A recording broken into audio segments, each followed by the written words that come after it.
I should like to tell you that I have seen some of the experiments shown in this film actually carried out at the All-Russian Physiological Congress. As you can imagine, technique is everything. Long ago, science established the fact that animal organs and tissues, isolated from the whole organism, can be maintained in a living state. But in order to achieve this, special artificial conditions must be created.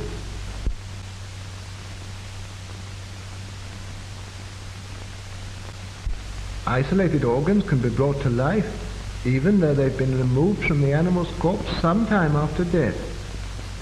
Here's a dog's heart. It can function as well in artificial conditions as in a living organism, and for this purpose, blood is introduced into the cardiac vessels. The isolated heart beats just as it did a few hours previously in the living dog.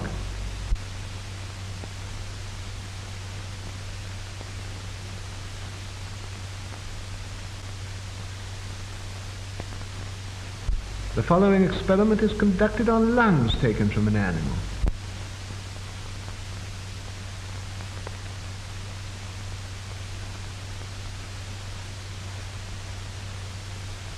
Bellows distend the lungs and fill them with air.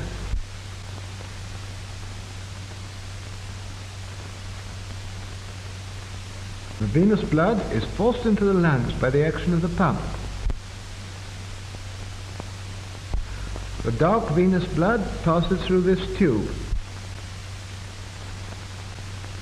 In the lungs, it takes up oxygen and becomes arterial blood.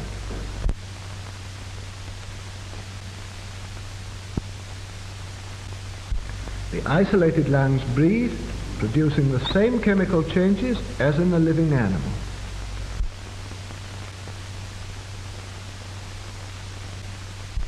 An animal's head can also live in the isolated condition.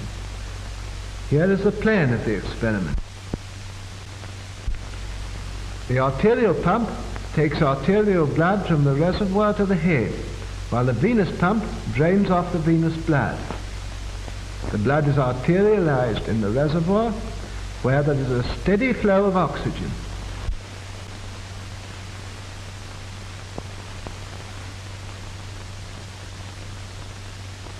The artificial blood circulation ensures the metabolism necessary for the life of the head.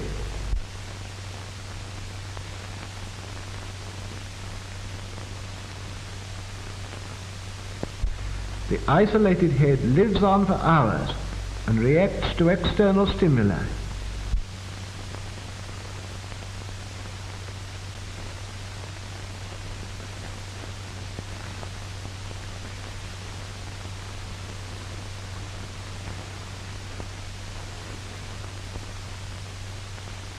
The isolated head even reacts to light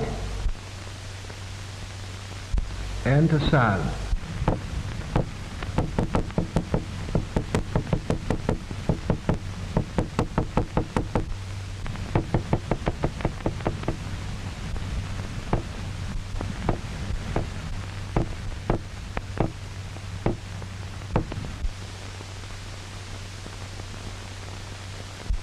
The revival of individual organs enabled scientists to proceed to experiment on reviving the whole organism.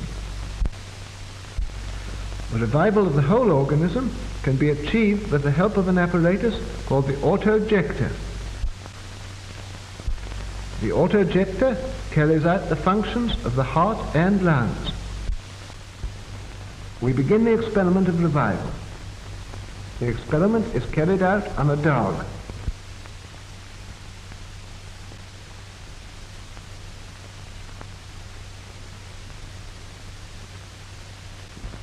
A substance which prevents clotting is introduced into the animal's blood.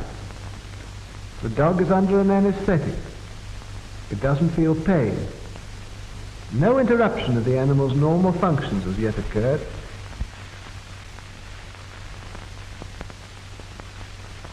The dog reacts to touch. Its pupils are normal. A special apparatus, the chymograph, registers the breathing and the function of the dog's heart. The pulse and breathing are normal. The experiment begins. All the blood is drained off through the carotid artery.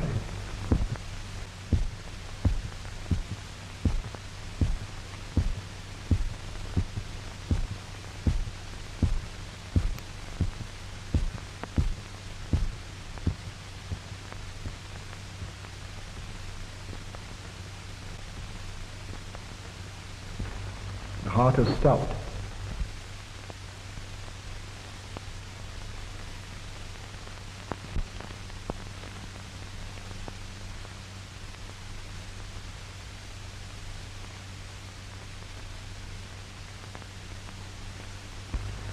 This is one of the animal's last gasps.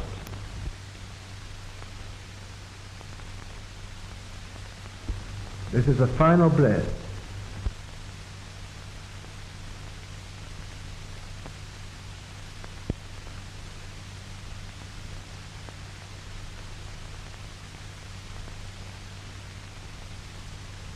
The dog is dead.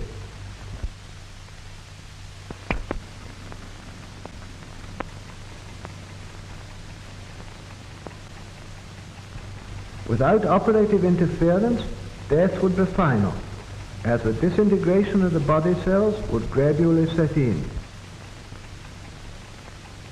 The autojector is being attached before starting the revival. The arterial pump is connected with the artery.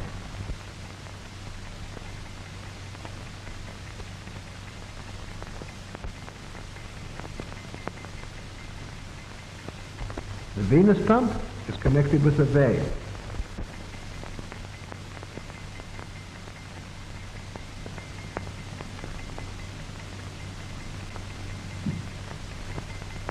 Ten minutes have elapsed since the animal died.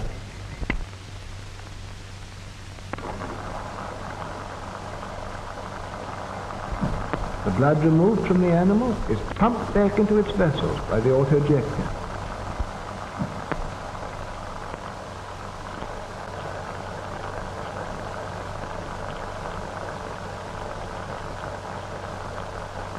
The artificial blood circulation gradually induces the heart to start beating again.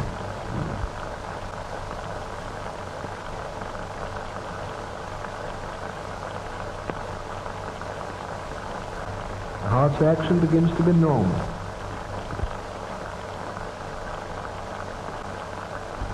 First sign.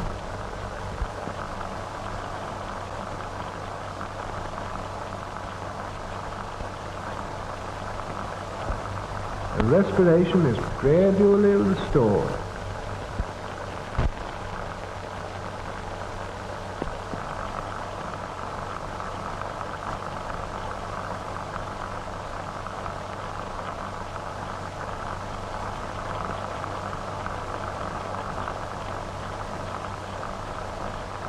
We can now disconnect the autojector and leave the organism of the dog to maintain life with its own resources.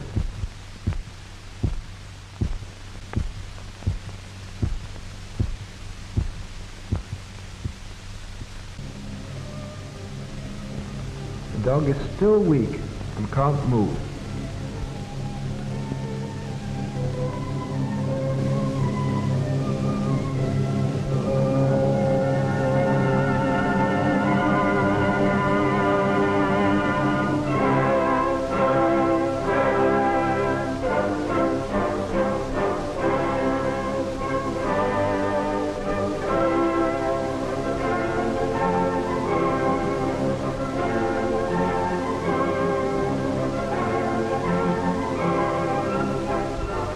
After 10 to 12 days, the dog returns to its normal state.